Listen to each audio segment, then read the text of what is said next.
Assalamualaikum warahmatullahi wabarakatuh. Selamat Waalaikumsalam. sore Pak. Selamat sore Mas. Benar nih Bapak Aprian di sini. Iya betul Mas. Di sini saya lihat Bapak terkena penyakit diabetes mellitus tipe 2 ya? Betul Pak. Jadi dalam laporan itu kan ditulis ya Mas, saya terkena diabetes mellitus tipe 2. Cuman kan saya hanya tahunya kan diabetes 2 nih Pak. Jadi saya nggak tahu tipe-tipenya. Sebenarnya tuh penyakit saya tuh apa sih Pak?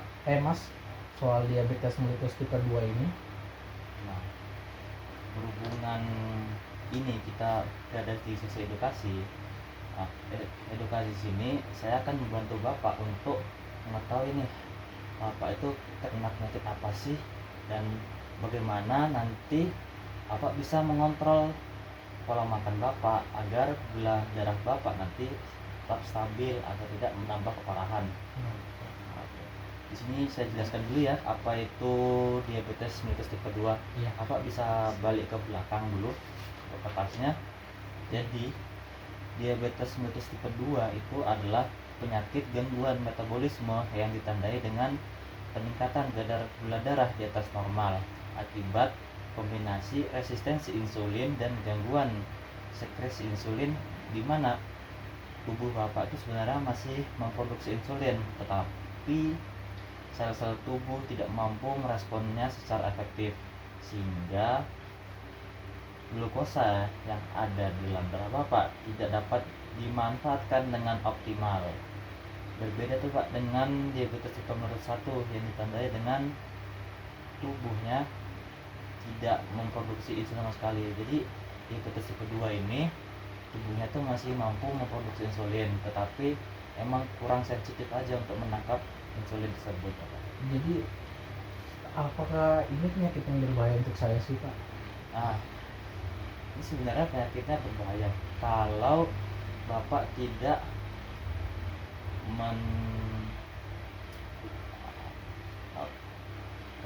mengatasi tersebut. Nah, di sini tuh tujuan saya untuk membimbing Bapak agar Bapak itu bisa mengatur atau mengontrol gula darah Bapak agar tidak menimbulkan keparahan lebih lanjut. Bisa balik lagi ke depannya. Di sini kebutuhan sehari Bapak sudah kami sesuaikan dengan berat badan Bapak dan aktivitas yang Bapak lakuin sehari. Setelah kami hitung nih Bapak, kalori yang Bapak butuhkan sehari itu 1070 kalori dengan protein 63 gram, lemaknya 47 gram dan karbonya 225 gram. Nah, di sini bisa Pak lihat di sebelah kiri sini ada bahan makanan untuk Bapak nanti bisa mengontrol, bisa memporsikan sendiri bagaimana cara Bapak makan dalam sehari.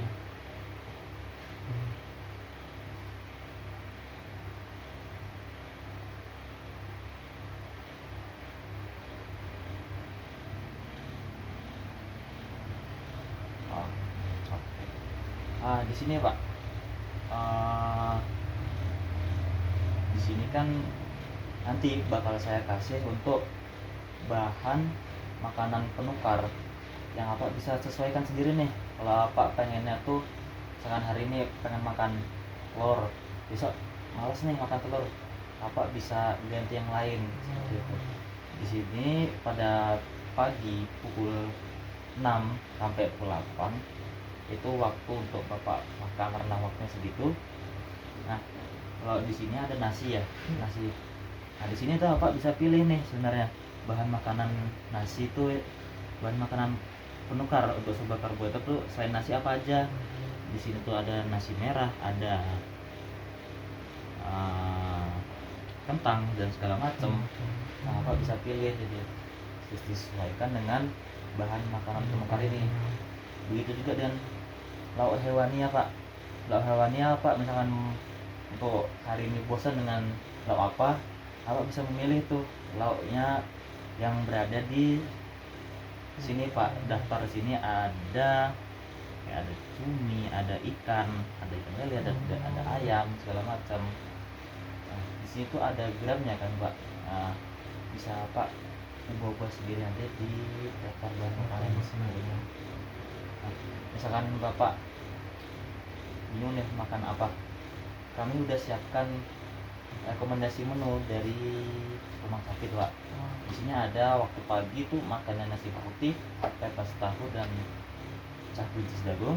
Untuk selingannya Bapak bisa pilih buah potong segar, tetapi untuk menghindari buah yang terlalu manis Pak, seperti semangka. Rekomendasi saya itu buah pepaya aja Pak. Pepaya atau buah-buah yang tidak terlalu manis, atau bisa juga dengan alpukat dan segala macam. Terus siangnya ada nasi putih, ayam bumbu kuning, tempe bumbu kuning, sayur asam dan sirup.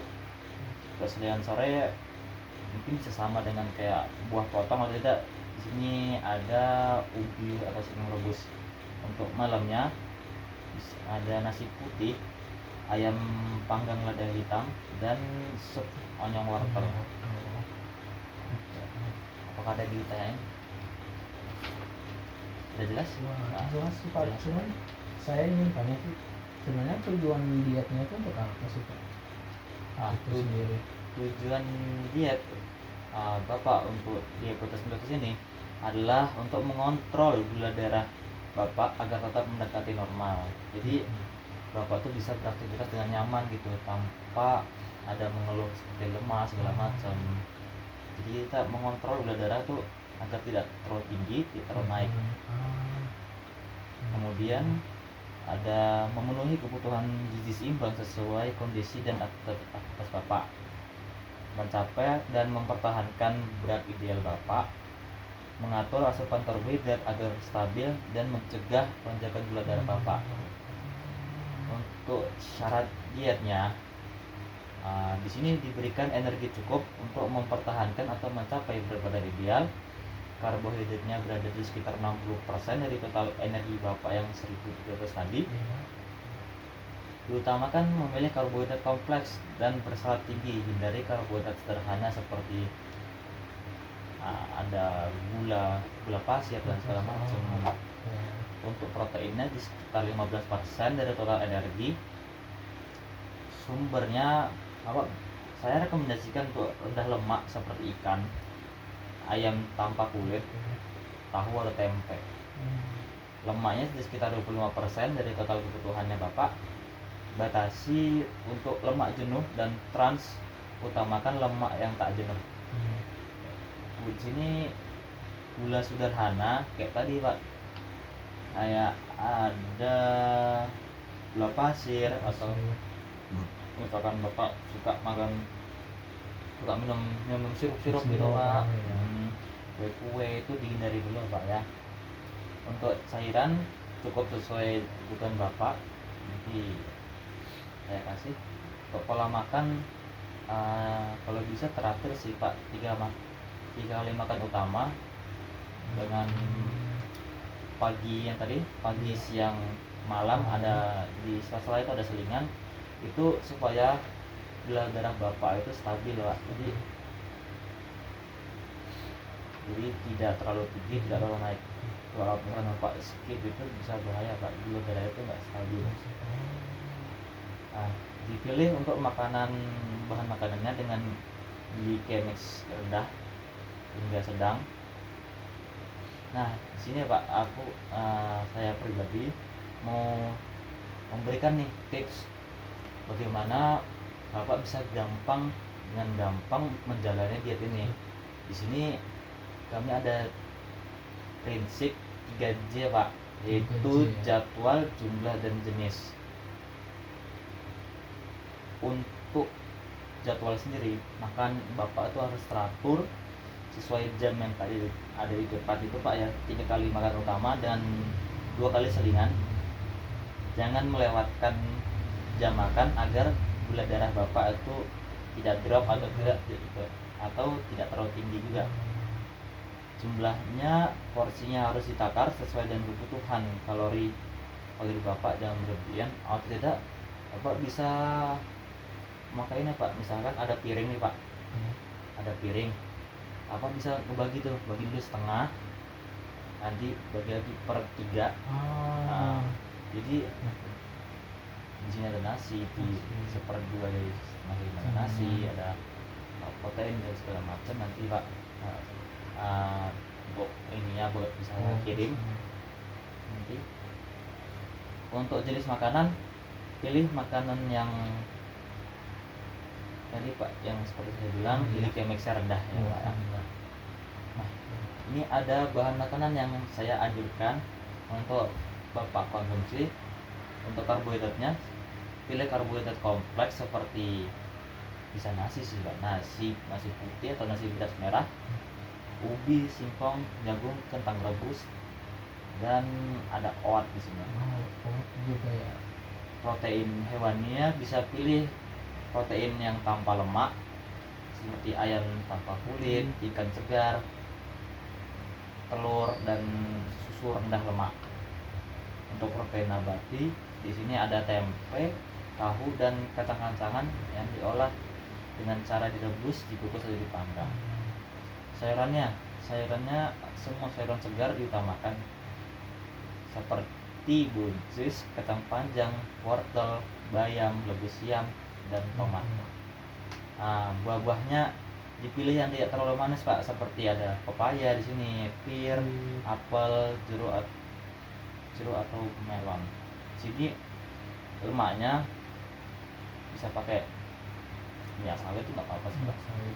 Minyak masak biasa, minyak zaitun, minyak kedelai, atau minyak jagung gitu Pak. Usahakan sih masaknya tuh dengan cara menunggu saja sih Pak. Jangan digoreng. Nah, ini ada bahan makanan yang tidak dianjurkan sih Pak.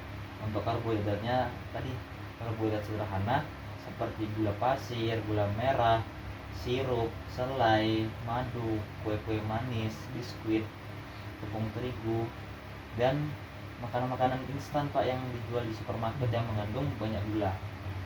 Untuk protein hewani, dan ada daging berlemak seperti ayam dengan kulit, jeroan, ada itu Pak, daging olahan itu Pak, yang ultra processed food, kayak sosis yang di supermarket segala macam.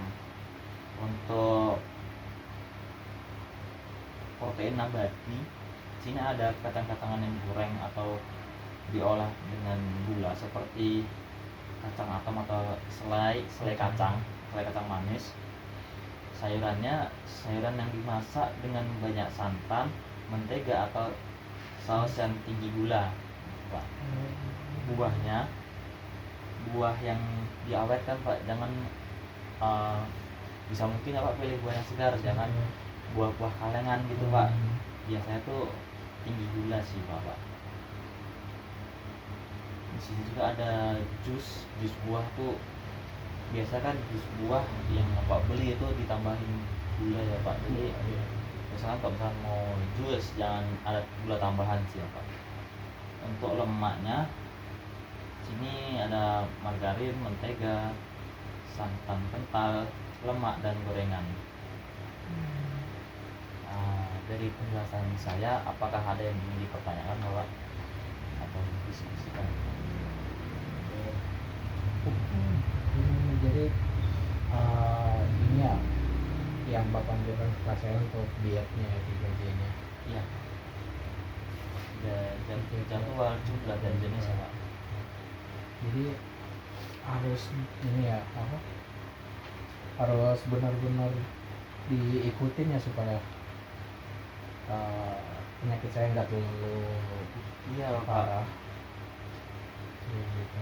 Ya, ini rekomendasinya harus diikutin Bapak, biar agar gula darah Bapak itu tetap stabil dan insya Allah bisa ke arah kesembuhan gitu Pak. Terima kasih Mas. Mungkin cukup untuk saya mengerti. Terima kasih Bapak ya sudah datang ke edukasi di sini. Semoga Bapak diberikan kemudahan untuk menjalani dietnya dan semangat Pak untuk kejadiannya. Semoga cepat sembuh ya Pak ya. Ya,